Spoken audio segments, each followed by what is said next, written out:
So I started 4 minutes before. The reason is I would like to get back your feedback.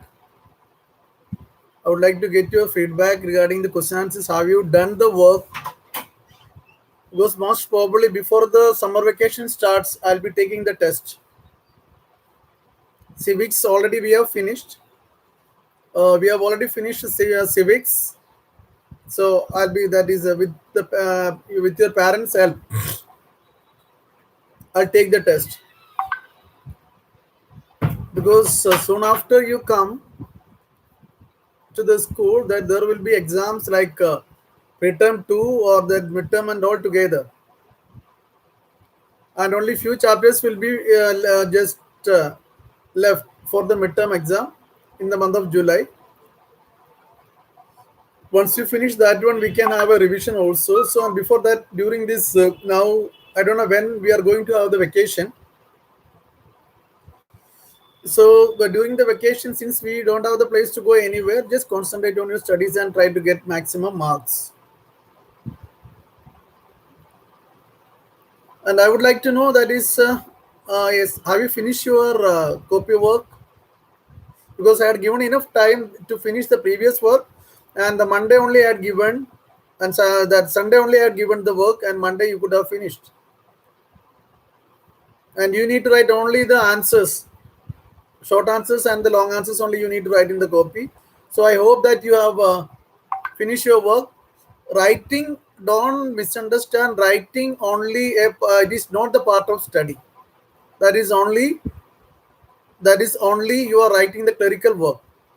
You will get the mark only when you learn the question answer, when you are able to write those answers in the answer sheet. So don't think that you finish your copy work and also you finish your study. No, it is only a part of attending the class or just a part of school going. You will get the mark only when you study the answers and when you are able to reproduce, when you are able to write the answer in proper way. Then only you will get the mark. Then that is actual study. So keep those points in mind. So just 4 minutes before I started, still 2 minutes are left. And how many of you just now only the 28 students are there? That is, how many of you have not finished the work? Those who have finished out of these 29, 30 students are there right now. You just tell me those who have finished the work.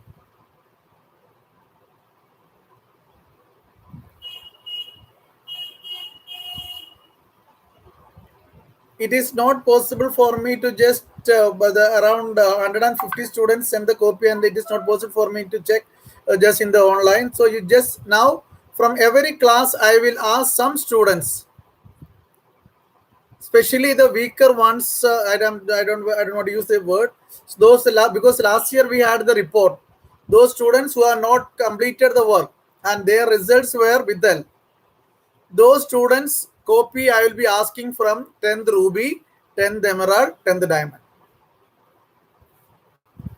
So I'll be asking those students copies whose results have been, specially the first day. I will ask everyone's copy, but those students whose results have been withheld because their copies have not been completed. So I'll be asking because I have the list, and only that is the eighth emerald list. I don't have that. I will ask from the last year class teacher, and once I get this one, I will ask especially those students copy first. So please keep your copies ready, and then after that I will come in Zoom class one day. Now yesterday we had a training for a Google class. So soon we will be starting with the Google class where we can have an interaction with the students. Or otherwise I will start one day, 1 or 2 days to just see the copy along with your parents. I'll give the suppose I'll give one class, one particular class with the parents, whether you have done the work or not. And you need to show me the copy along with your parents.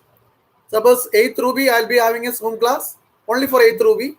Then I will ask you to sit with the parents and the parents have to take your copy and show me, yes, sir, this they have done the work.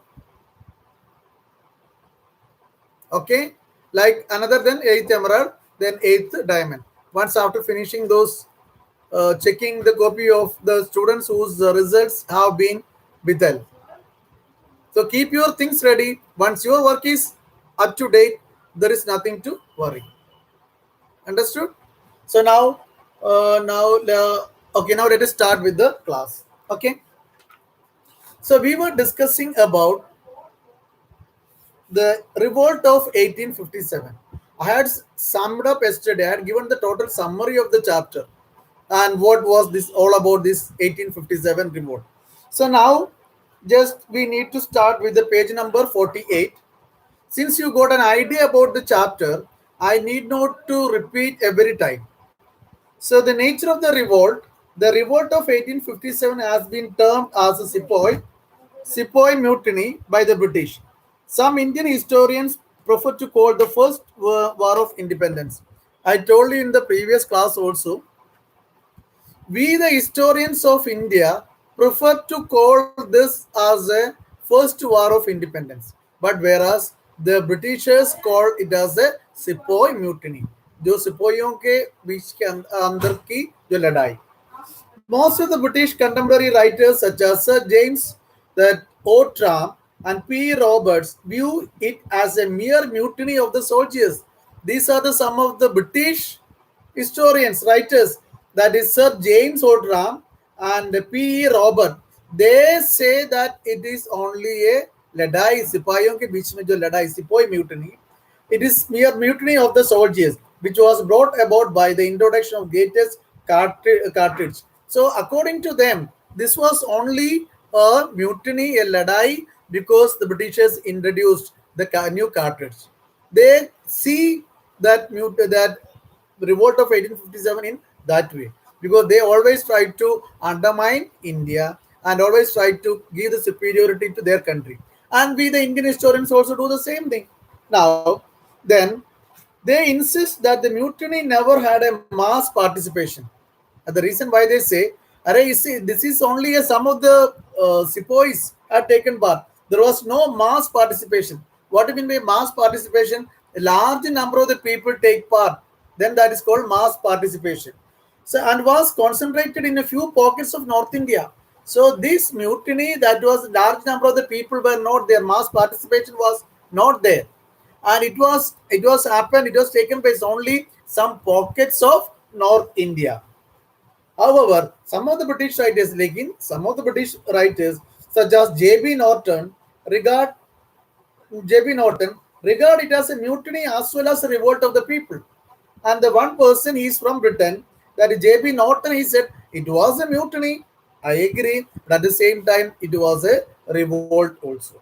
On the other hand, the Indian nationalists, how the Indian nationalists or the Indian historians, what they have seen, the Indian nationalists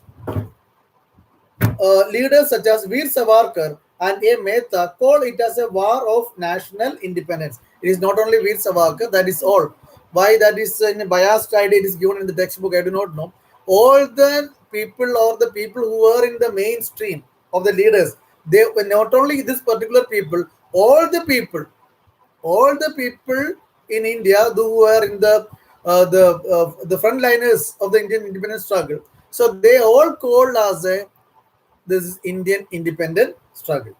So a Mehta that is okay, or the first war of independence, highlighting the participation of both Hindus and Muslims. Why they have called it is a why they have called it is a war of independence, because they shown the participation of the Hindus, participation of the Muslims, and even participation of the Zamindars and some of the kings and some of the other rulers who had been thrown out by the Britishers. All those people, the people from all the sections, like Hindus, Muslims, and some of the that is expelled rulers and Zamindars and even farmers were also included in this revolt. That is why they call us the revolt of 1857 independence, the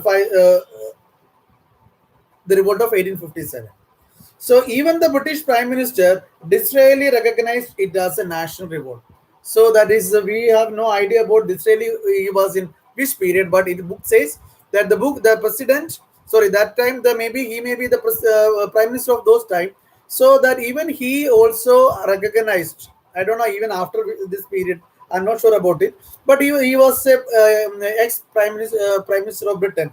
He also recognized as a national revolt. Page number 48. Now, the truth perhaps lies some. So now, maybe the truth. If we cannot blindly, so always remember when we, the Indian people, write the history, we always undermine the other things of Britishers. So, and we always try to show the superiority in the Indian thing because we want to highlight, project the Indian values. But when the Britishers write, they highlight their own importance. They try to undermine the Indian values. So let us see. The truth perhaps lies somewhere in between the two views. Since the rulers, nobles, sepoys participated in it, calling it only a sepoy mutiny would be incorrect. So simply calling a general opinion, we can come to a conclusion. Since not only the sepoys has taken part, expel leaders, some of the farmers, some of the kings, and some of the zemindars, different people had participated. Though it was only in the North India, though it was only in the pocket of North India, some pockets of the North India. Yes, I do agree with it. But the different category people were also involved in this. So simply calling Sepoy mutiny cannot be justified. But to term it as a war of independence would be probably too far fetched. अगर हमने इसको war of independence बोलना है, that is also completely we cannot satisfy with this statement. So it is not an actual or perfect war of independence. I told you in the introduction class, it was not planned, it was not organized. All of a sudden, one because of one reason of the introduction of infield bullet. So all of a sudden it started. And now we studied the reason, economic reasons, political reasons, and all study. That is a later addition. But all of a sudden, the reason why it is started because of the introduction of infield bullet, in which that it is polished by the fat, and the interpretation has gone in that way. Explanation has gone in that way. It is can be the fat of cow or it can be the fat of pig. But this thing, in this case, both the Hindus and Muslims are united. As the concept of the Indian nation had not yet evolved, so we cannot exactly call as a in the first war of independence because it was not all over India. It's only a certain pockets of northern India. However, the participants of the revolt of 1857 were bound to be bound by one common features. They hated the British. So the one common thing was there. All those people who had taken part, all people who had taken part, किसी ने force करके नहीं, अपना willing, अपना own मर्जी से they had taken part in this. So and no one forced them. So and the people, the only what was the reason they all joined together because they all had a common enemy. So in that sense, we can say it was a fight against the British. Who was British? British is the colonial master who was ruling India, who was colonial master. Since it is against the Britishers. So in one way we can call it is a kind of first war of independence. But actually it is not correct also. But in certain points, but you need to judge about it. Okay. Now the causes of the revolt. Now we are going to study the cause of the revolt. So the reason I told you, the immediate reason is the actual reason. जो all of a sudden oh revolt होने का reason क्या था? That is called the introduction of the infield bullet.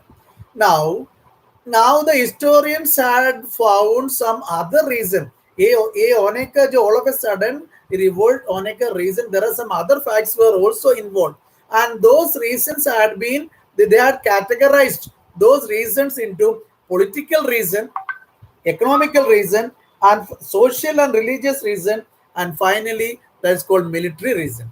And the military reason is the immediate reason.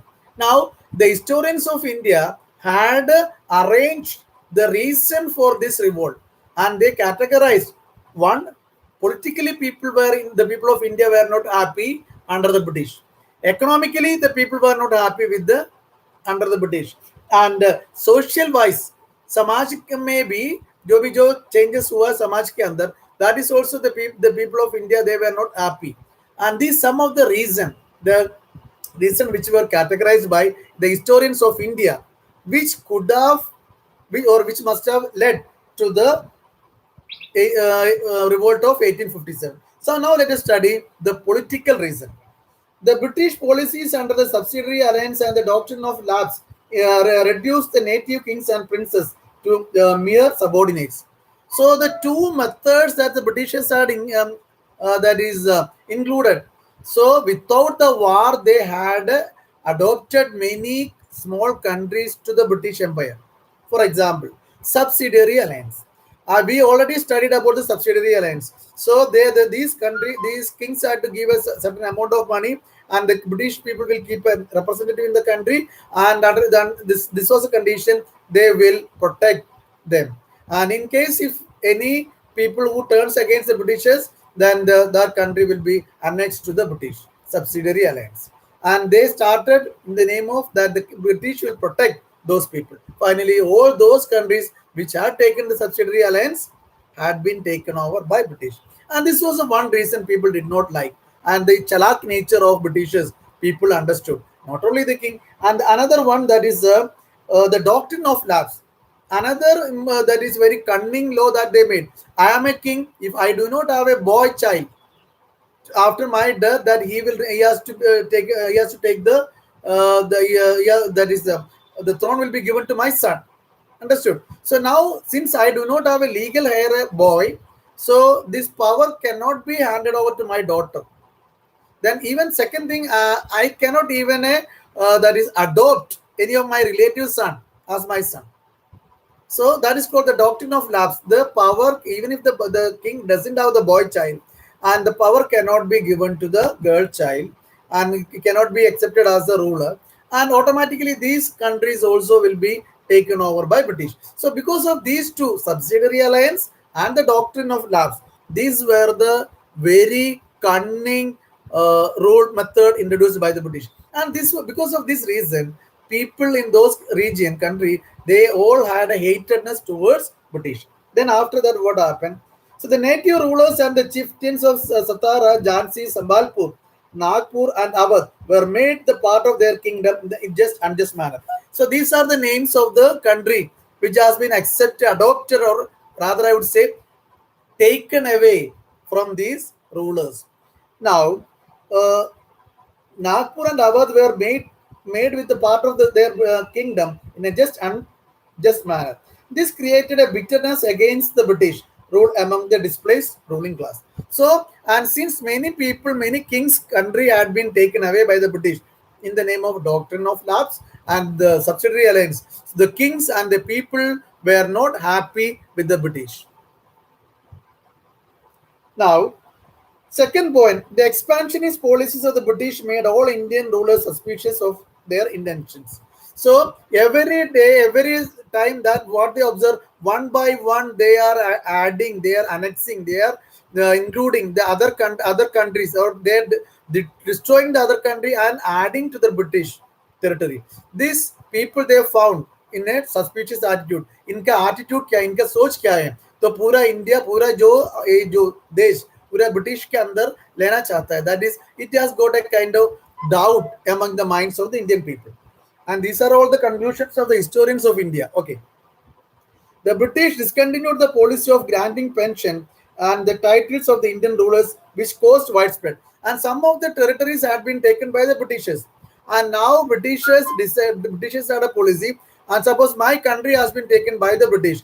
Instead, the British government used to give an amount of pension to run my family. And now the in between what happened? The Britishers stopped giving the pension to those rulers being expelled by the Britishers. That was also another reason people and the rulers turned against the Britishers, which caused widespread distress and discontentment. For instance, Nana Sahib, the adopted son of Bajirao II, was deprived pension in his title. So the Bajirao, he was adopted by Nana Sahib, and now the Britishers stopped giving the pension because he is not an original king, because he was adopted. In the name of adoption, the Britishers stopped giving the pension. So these are the reason the historians of India had categorized as the political reason. Today itself you read it. Now economic reason. जो पैसा related, what was the relation, what was the issues related with the money, and one of the main, the various and the land revenue policies introduced by the British made the lives of the peasants miserable. So Britishers had no other income, only the tax they levied or imposed on the people of India. Understood? हमसे पैसा लेके हमें rule कर रहे थे वो लोग. They levied the tax, they imposed the tax, and in order to run the country and all, they have increased the tax, the different levels, different types of the tax they introduced, and it was difficult for the people to give the tax to the British, and the people were worried. Now, high, that is high rates of revenue. Revenue means tax. Always remember revenue. Revenue means income. Here the meaning is tax. The here the high rates of revenue collection of the taxes by zemindars and the oppression of the poor peasants created immense dissatisfaction among them. So what happened? The collection of the tax, some of the area Britishers had not, they were not directly taking the tax. They had appointed the zemindar to collect the tax. Suppose I am a zemindar and you are the people, and I am supposed to give 10,000 rupees to British. Now you people are my subjects. So instead of giving that is 10 lakh rupees, I may collect from you 20,000. So now you need to pay an additional double charge because I am a zemindar, I have been given the authority, I can exploit you. And now the ultimate burden comes to you. And now because of this reason, this kind of exploitation by the zemindars, so that also was another reason people felt. So ये कुछ भी करके इनका जो ruling has to be stopped. The peasants often lost their rights on the land and became landless. Families also became regular, that is regular feature in many places. Many lands which is owned by the farmers, and that land was taken by the zemindars or by authority. And if you just there are some of the lands that is owned by the poor people, and Britishers jabardasti by force they are taken the land for to make something else.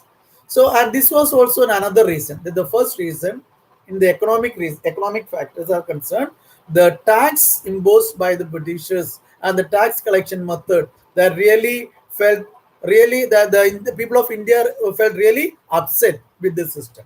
Now, the British even confiscated lands of old zemindars, especially in Awadh. This added to the anti-British zemindar. And some of the zemindars were also against the British. They also joined in this one. What was the reason? And the zemindars' lands were also confiscated. Confiscated by, taken by force by the British. So that was the reason some of the zemindars also, especially Awadh. The artisans and the craftsmen were ruined because the large-scale import of the cheap British manufactured goods. In contrast to them, that the handmade goods seemed very expensive. So many Britishers, before they come, many of the artisans were capable. They were very powerful. You know that is it is heard the weavers in India they could make a sari which has got the length of 6 meter that can be easily folded and kept in a small matchbox. So from this you can understand the ability, the talent of the Indian weavers. I'm talking one example, the weavers. Like that, so many the artisans and the craftsmen, they highly talented people were there. They all had the problem. What happened? And Britishers had made the policies in such a way that their whole work has to be stopped. Now, instead, what happened? The Britishers imported many of the things to India.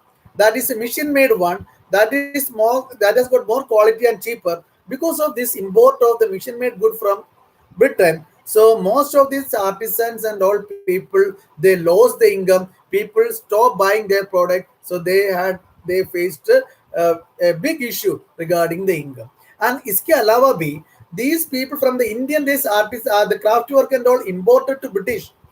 So in order to reduce the sale the Indian product in Britain, what they did, they imposed a heavy tax on the Indian product, exported to which is exported to Britain. So that is also another reason.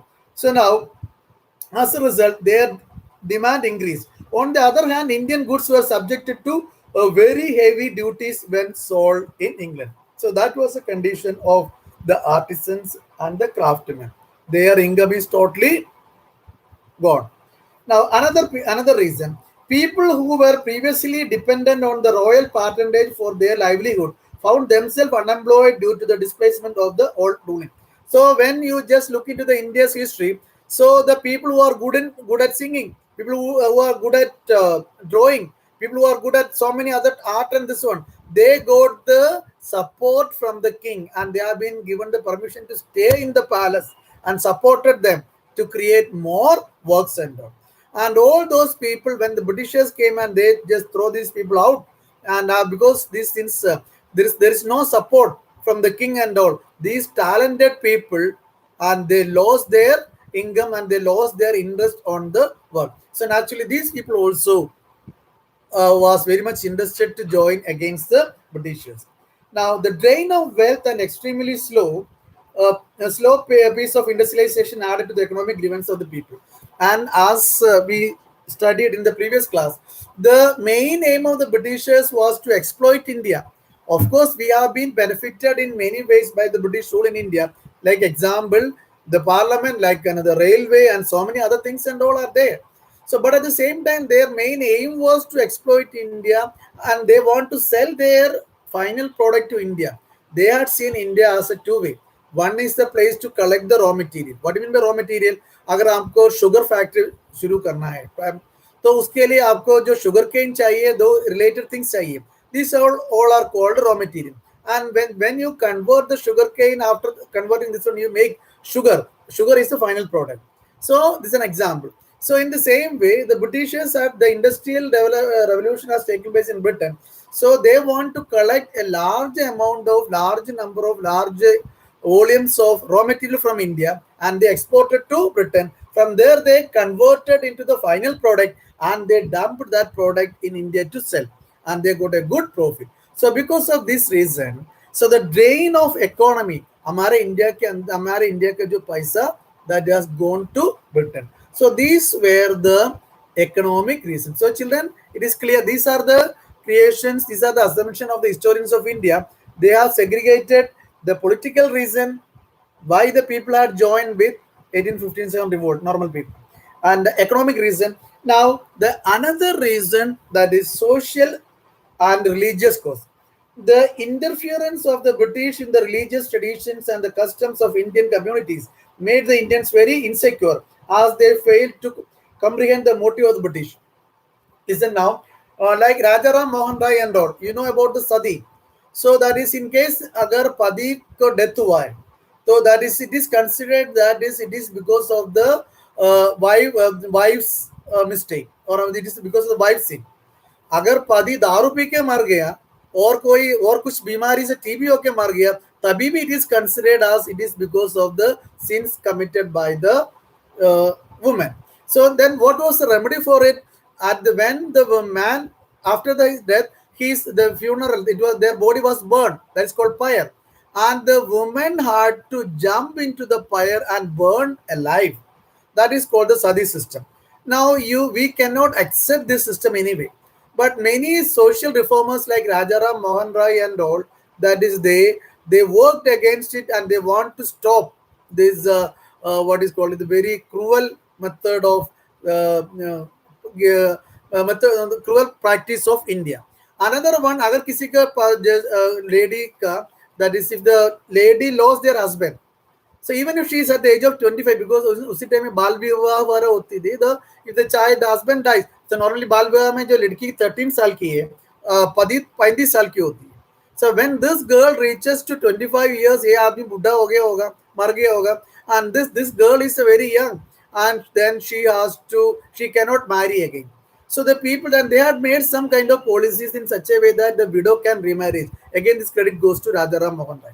And इसके अलावा भी as per the culture of Indian culture, अगर उनका पति का death हुआ है, सदी में नहीं हुआ है, सदी का पार्टिसिपेट नहीं किया, she has to shave off her head, और पूरा दिन घर के बाहर नहीं निकल सकता है, कोई भी रिलीजियस सेरेमनी में पार्टिसिपेट नहीं कर सकता. They can not take even part in any of the religious ceremony. They can not go to the public meeting. They are considered as an ill or दुशागुन. They are considered as dushan, that bad opinion to the society, and their life, and the lady has to shave their head. So these kind of practices were common in Indian culture, and the Britishers had made some kind of changes in it, and this has been seen in a negative way by many of the people. ऐसे लोग ये हमारा जो सदी को ये सबको stop क्यों कर रहे हैं, इनको इंटेंशन क्या है, and they are taken in another way. Let's see. The measures such as abolition of sati, legislation of widow remarriage, and the introduction of women's education made the orthodox Hindus extremely restless. तो हमारे Indian के हिसाब से जो हमारा society male dominated है, women are always considered inferior. जो भी रूल्स होता है, जो भी डिसीजन होता है, male they will take the decision, and the women are supposed to obey. And when this kind of reformation work has been done, development work for the women has been done, the male society, so the orthodox जो जिसको सोच बहुत narrow minded है, they were not happy, and they criticized they criticized Britishers.